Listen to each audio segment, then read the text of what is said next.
Good evening, ladies and gentlemen. Let me extend a very warm welcome to all of you this evening to this very important event, the release of the Public Affairs Index 2019.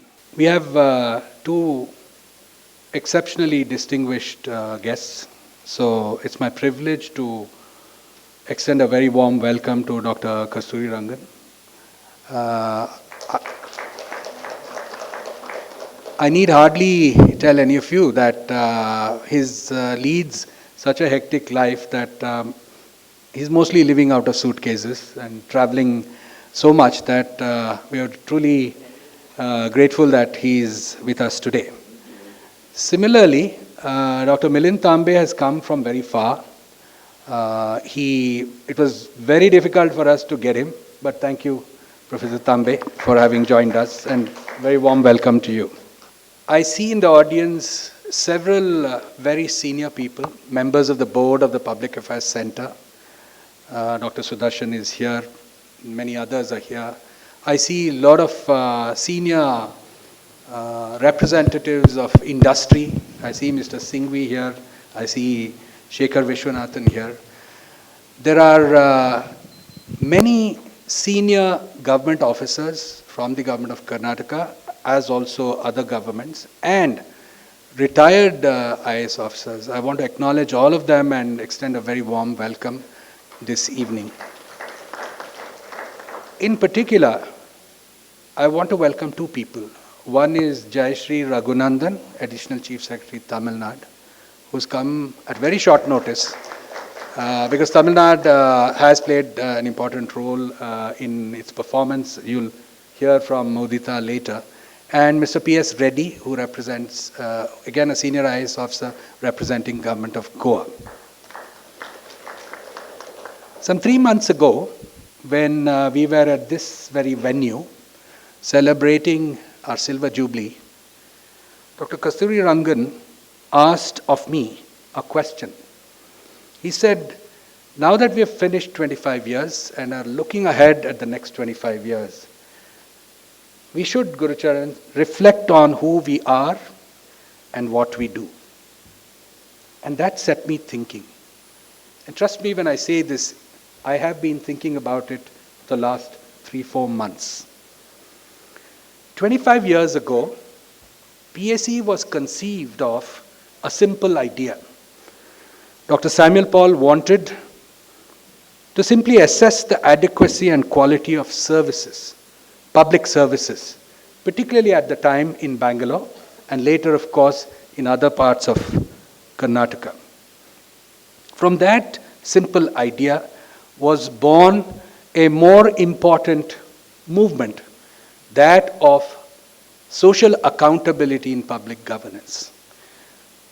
PAC's mandate has really been to see how we might advance social accountability in public governance, and that is how the most important tool, the Citizen Report Card, was born.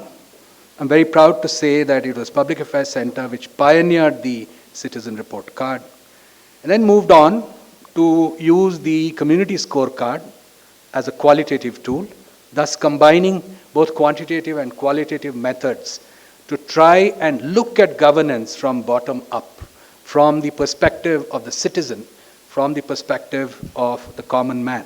Over time, we moved on to action research, and I only want to say that the Public Affairs Index, which is a composite index that measures the adequacy and quality of governance at the subnational level in the states of India, is a natural progression of the work that Public Affairs Center has been doing. And on this occasion, I must acknowledge the contribution made by Dr. C.K. Matthew, our senior fellow, who actually, shall I say, invented the Public Affairs Index. He's not here today, but nonetheless, I want to place on record our deep appreciation of his contribution. So from an epistemological perspective, what the Public Affairs Index 2019 does is that it signals a paradigm shift.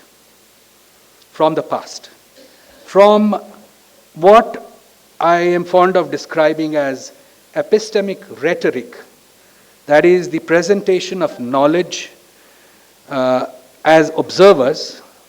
PAC is now moving to epistemic humility, that is, to understand how development processes work in themselves and what the experiential aspects of development problems are.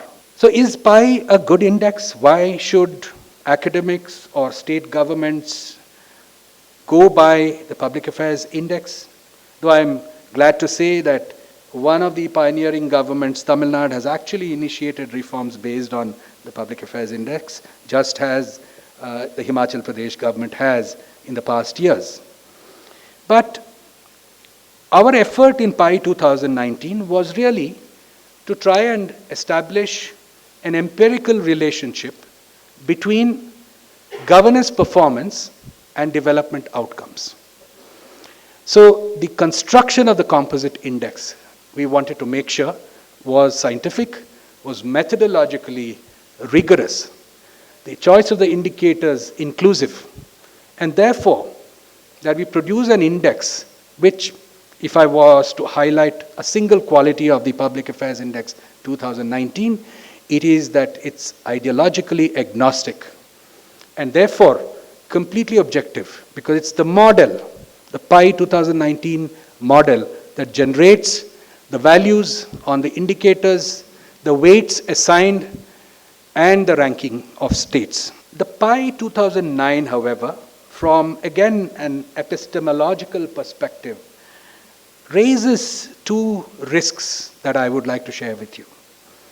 One is the risk of self-knowledge. PAI 2019 will confront you with what you already know.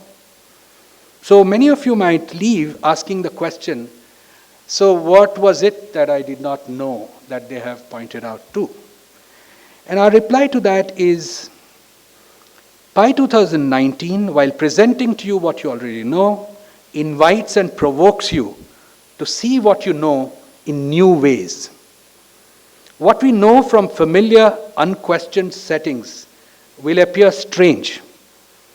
Once the familiar turns strange, there is a loss of innocence, especially for those who are in public governance. 2019 PAI report challenges established assumptions and settled beliefs. I just want to make a small diversion here and quote what our chairman said when he was overseeing the whole process of PAI being developed, and the scientific rigor was largely because of the chairman's initiative.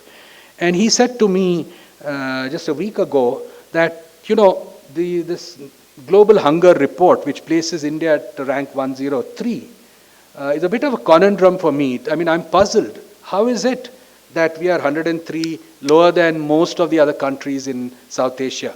And I liked what he said. He said, Gurucharan, we need to either contest this or we need to resolve this.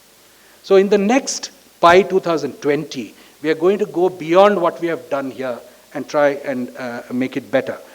The second risk that you will face when you read the PAI report is what I would describe as a characteristic evasion that arises of skepticism. If so many in the past could not resolve these problems, how can we? A lot of young officers here, Reju is one of them, for instance, leading the education department in a brilliant fashion, and we've worked very closely with him. Just as we are working with the health department. And to that our reply is that that's where Dr. Milind Tambe comes into the picture. He has demonstrated the power of artificial intelligence, machine learning, and computational game theory applications in resource-constrained operational frameworks that typically circumscribe state governments as also the national government. And he has demonstrated that you can use the power of technology for social good. He is currently here trying to establish a Center for AI for Good. We are, I'm happy to say, in a conversation with him, and we will build a collaboration with Dr. Tambe. So, in conclusion, I start with the question that Dr. Kasturirangan had asked, who we are and what we do. We are moving to the next level of using data science and artificial intelligence to try and see if we can help improve the quality of governance at the subnational level. Thank you very much.